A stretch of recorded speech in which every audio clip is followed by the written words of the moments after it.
Video games are a huge part of my life. Certain titles I owe for shaping into the person who I am today, whether it's because of memories of playing the game or getting the game on Christmas or a birthday. And I'm assuming if you're watching this video that you like video games as well. Or if this came up after you looked up a video on how to build a house, I'm concerned on two things. One, the fact that your recommendation is more broken than mine, and two, where are you living? Nonetheless, the games I've played have definitely left their impact on me. But what about the ones I didn't? And I'm not talking about that copy of Nicktoons Globs of Doom that I passed up on because I already had 2 other SpongeBob games. I'm talking about the games I grew up with in any other form other than playing the actual game itself. Because being a kid, you don't really have a disposable income, and believe it or not, in order to get games, you need money. And even when that was an issue, sometimes your mom was afraid that Minecraft was going to gain sentience and empty her bank account. Despite maybe not being able to play these actual games, that didn't mean I didn't use other means to experience these games.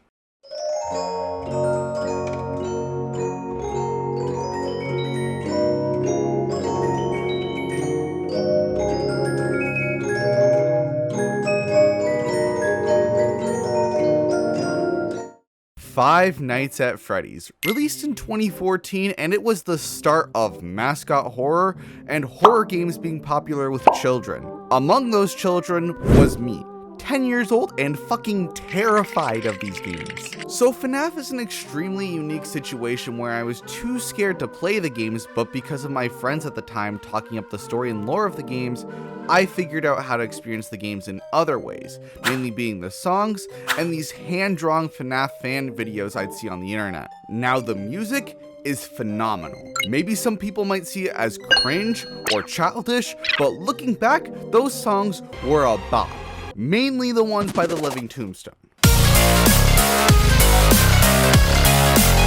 Another huge part of my FNAF experience was these videos where people would try to claim that Freddy Fazbear's Pizza was real. People would call these numbers and most of the time they would just say, "We're sorry, the number you have dialed is not in service at this time." But the people in the videos themselves would be so overreactive, as if Freddy Five Guy himself answered the phone, and it had me convinced. I remember other things, like this one guy who I genuinely thought was Mike Schmidt made a video talking about how he had to quit Freddy Fazbear's Pizza. Side note here, this stuff was also really convincing to other kids at my school at the time, including my good buddy Radhead, who I remember telling me at the time he was planning on having his birthday party at Freddy Fazbear's Pizza. He also told me that Five Nights at Freddy's was going to be on the 3DS, but I guess he wasn't entirely wrong, so maybe he hasn't lost all credibility.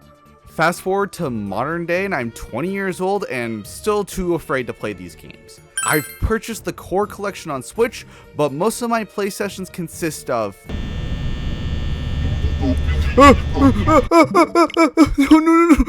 No. Yeah. I went and saw the movie when it released, and despite what some other people may think about it, I actually enjoyed it a lot. And it just makes me kick myself that I'm too much of a little piss baby to play the games. And one of these days, I want to just at least get through the first game and eventually the rest of the series.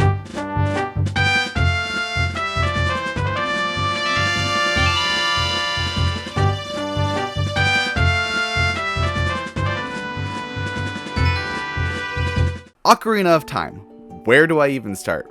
Released back in 1998, you know, before we had Windows 98, this game was and still is just loved across the entirety of the internet, so it's no wonder I was exposed to it so early on. I remember watching my brother play it in our living room on rainy days on our modded Wii because I was too young to understand what to do, so I'd just get him to play it while I'd watch. Over the years, there would be several times I tried to start the game, but I'd only make it to the Great Deku Tree and just be done with it. See, my main problem was me being dumb and not knowing how to navigate a game without one of those monkey leashes on, so whenever I'd get stuck in a game like this, I'd just get to a certain point of not knowing what to do, I'd question all my life decisions, and turn off the game. Thanks again to our good old friend the internet, that's where I became acquainted with the game, mainly through videos on the channel Did You Know Gaming. The main thing I remember sticking with me was the title screen. It almost feels ominous, yet relaxing, which is two feelings that still to this day, I can't think of any other piece of media that has given me such drastically different feelings at the same time. Aside from the title screen, the music is just so iconic for me. Zelda's Lullaby with its calming mood.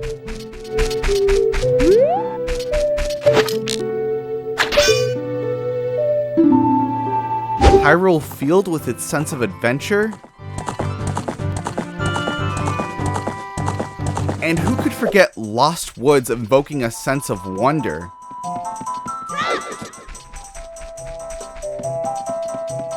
I remember when the 3DS version came out, seeing gameplay of this game and just being enthralled by it, really wanting to play it, but by the time I got a 3DS, I had moved on to other things like narcolepsy and tax evasion.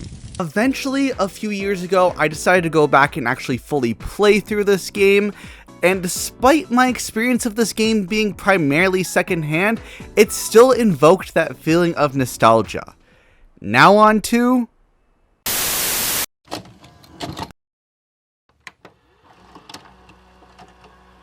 Imagine this. You're 11 years old, and you've gotten into watching Nintendo videos on YouTube.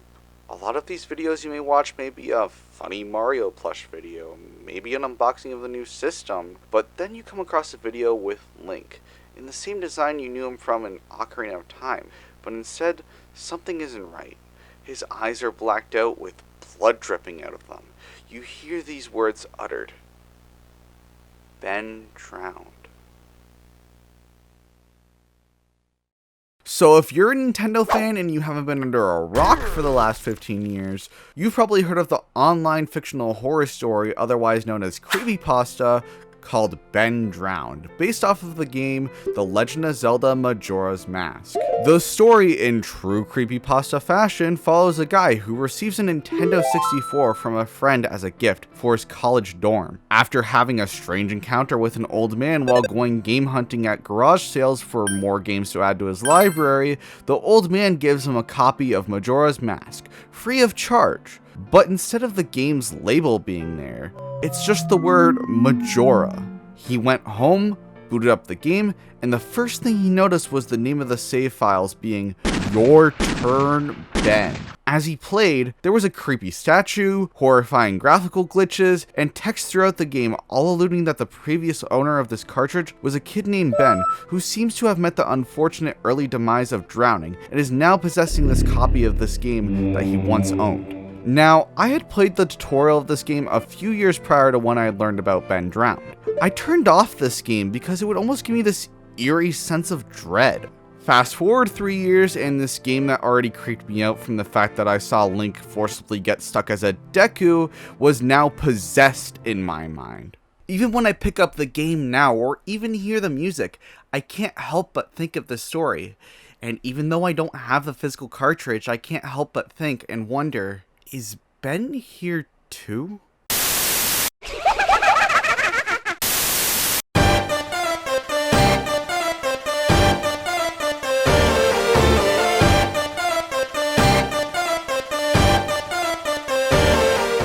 Now on to Undertale, the indie game that introduced me to indie games, and when I say introduced me to indie games, I mean I played Omori 8 years after I discovered what Undertale was. I was 11 when this game released, and unlike the others where I was too much of a little piss baby to play it, instead it was the fact that my brother managed to get a virus on our old computer, and breaking it emulating Game Boy Advance games. After that incident, downloads on the family computer for us kids was a big old no. So I had to resort to, once again, our good old friend, the internet. This experience was very similar to Five Nights at Freddy's, where I got into the game through fan songs, animations, and whatever you call this that Radhead made in 2015. I remember the days where beating Sans was the equivalent to being a veteran. Oddly enough, through this game I was introduced to two franchises, that being Mother and Steven Universe, just due to the fact that Mother was what inspired the creator of Undertale, Toby Fox, to make the game, and Steven Universe not only using the songs from the show, but both pieces pieces of media being about love and building connection. And also a little bit of psychological trauma being thrown in the mix of all that. Every day, I imagine a future where I can be with you.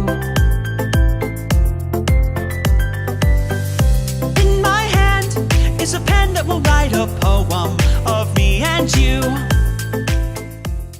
What's up guys, this is Sten. I've played a lot of games in my 24 years of living, but most of it is centered around bright, colorful, cartoonish games like Nintendo and indie games, especially back when I was younger. That being said, there was a niche I was into back in 2017, and that was the mascot horror genre. I got into games like Baldi's Basics, Bendy and the Ink Machine, Hello Neighbor, but I'm here to talk about my personal favorite, Doki Doki Literature Club. Now see, I was kind of a wuss. In fact, I still kinda am. So instead of actually playing the game, I would watch creators like Bijou Mike or Markiplier play it instead. I also distinctly remember watching mods and fan games of the game as well, like Monica After Story, which took Act 3 of the game where you talk to just Monica and flesh it out into a full experience. And of course, we can't talk about mascot horror without discussing the fan songs. Still to this day, I listen to a lot of nerdcore music, and DDLC was certainly no exception. The Stupendium's Why Did I Say Okie Dokie and Oreo's Doki Doki Forever are a few that come to mind. And of course, who could forget my favorite music artist, JT Music, who didn't release one until like 2 years later, which is a little strange, but I guess I'll let it slide. I could talk so much more about my history with this game, like how it appeared in my YouTube content around the time, how I have this dumb computer wallpaper which inspired my current profile picture, and these two YouTubes that I own, that I'm only bringing up so I have an excuse to show them off. Instead, jump forward 4 years to 2021 when Doki Doki Literature Club Plus came out, which was the first time I actually played it myself. And you bet I played every route. Give me more of the DDLC content, inject it into my veins! That's all I've got to share though. Unfortunately, with how long it's been since it came out, it's hard to go into the game completely blind, since anyone who would be interested in playing it probably already knows what it's all about. Regardless, it was still a pretty engaging game back when it came out, and I'm glad I got into the game when I did.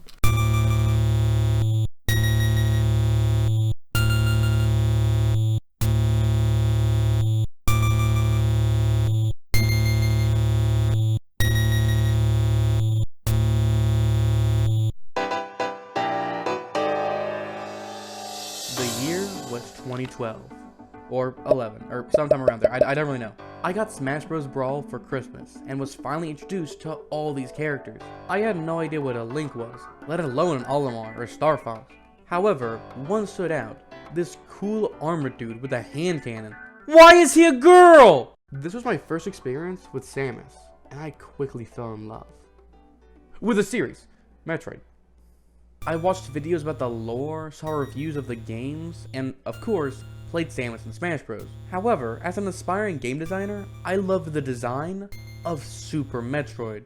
I watched video after video after video breaking down exactly why this game worked. The way the map was designed, the way it teaches the player new mechanics, the way it feels to play the game, everything. Eventually, Nintendo added NES games to the Switch, and I was able to play the original game. I didn't like it. The next year, when SNES games were added, I was so hyped. I started with Super Mario World, because I kind of feel like I had to. It's the classic, it's a Mario, you gotta play it. But I had a hard time enjoying it, because Super Metroid was right there. I had to play it. So I did. I had waited for this for years, and only now was I able to finally try it out. So when I first got to play it,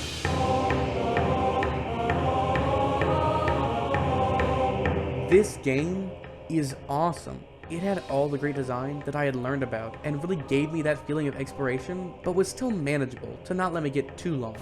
This game that I had watched and learned about for years was better than I had ever imagined. I've probably beaten it 3 or 4 times in the last 5 years, and I've even gone back to play all the other mainline Metroids. I really like Metroid. Super Metroid is an example of a game all over the internet that's actually as good as people say it is. You'll learn about it for years, and when you finally get to experience it, it's worth it. For an opposite example, Bendy the Ink Machine is awful!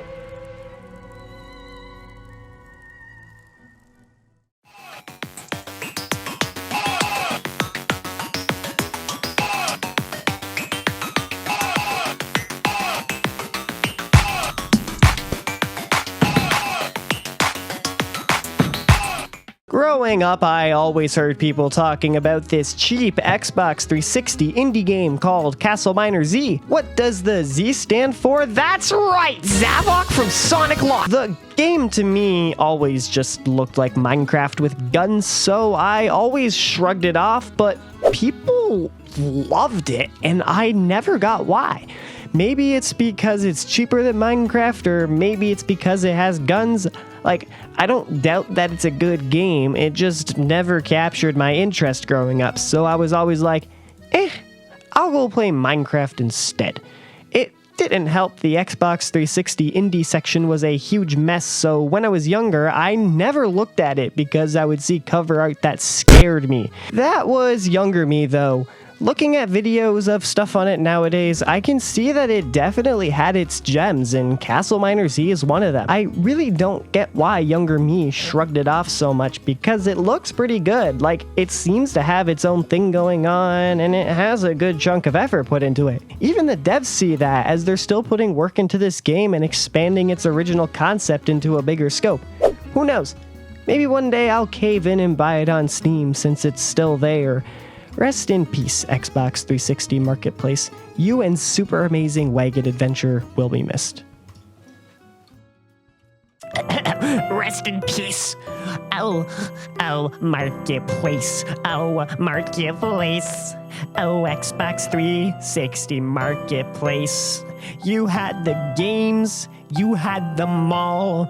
I played Super Meat Boy in overalls. Oh, Marketplace. Oh, Marketplace. I love the Epic Mickey 2 demo.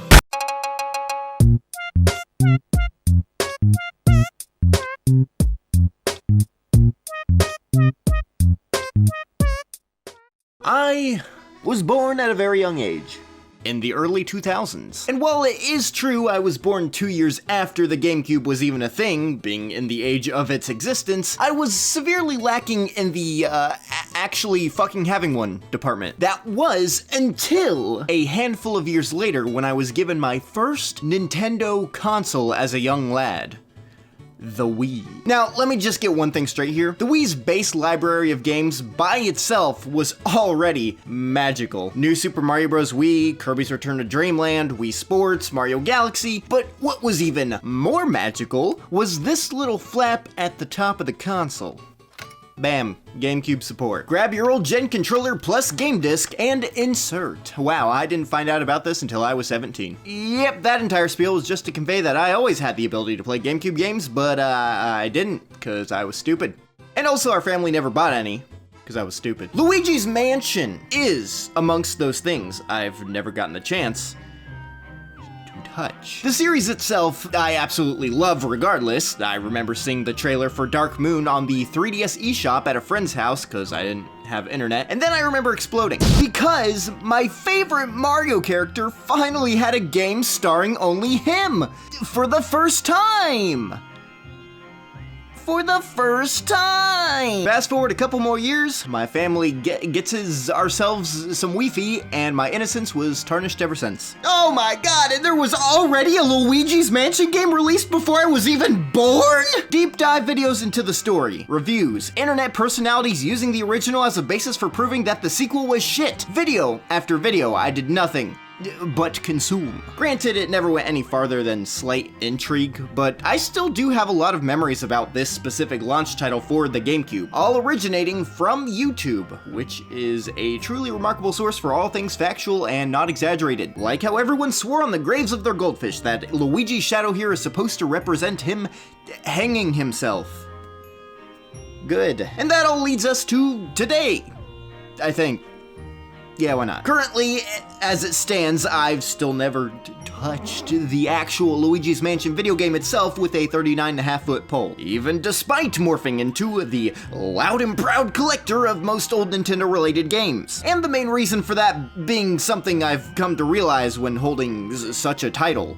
This hobby is bloody expensive! And the GameCube's library is definitely one of the biggest defenders of that. I'm still slowly chipping away at building my collection. And yeah, as you can probably guess, it is very Luigi-less and very mansion-less. Still though, I do plan on getting and playing this thing one day. I loved Dark Moon growing up, and the third title was a blast as well, so hopefully in the near future I'll finally get the chance to complete the trifecta and experience the original Linguini's manhole.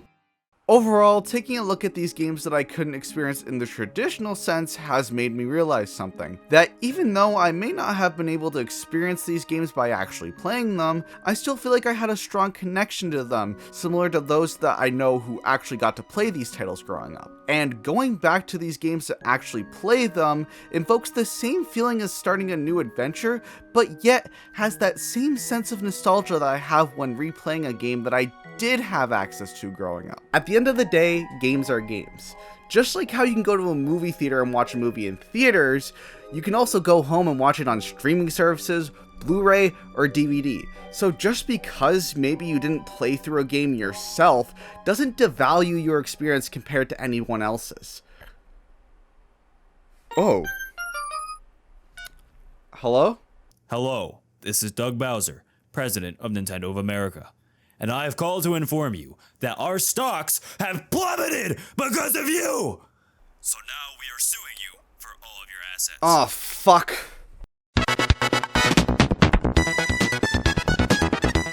Hey guys, Ventus here. I just wanted to quickly shout out two people that helped me work on this video. My friend Nick, who edited the Ocarina of Time section, and my friend Adithian, who handled the color correction on this video.